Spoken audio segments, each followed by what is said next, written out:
morning guys, it's Sunday. I-check ko lang ang aking mga bagong seedling na potatoes. Ayan guys. Ayan guys, marami na naman akong nailipad na seedling tomatoes. Ayan. Ayan guys, ang taba. So good. Ayan guys, ganyan lang guys.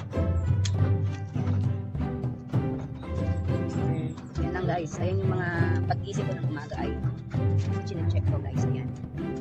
Ito guys, so, ang taba ng dahon. Healthy, so healthy this one. And yung mga nauna guys, ito na. This tomato is a cherry tomato.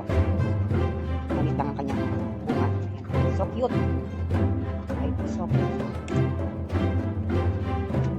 Kung gusto mo guys ng buto ng kamatis, pwede mong i-check out sa Yellow Basket. Guys.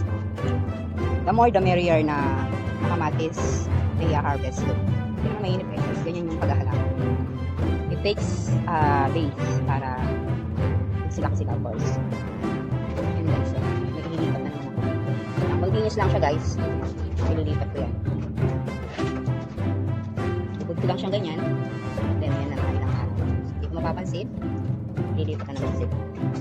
Thank you guys for watching. God bless.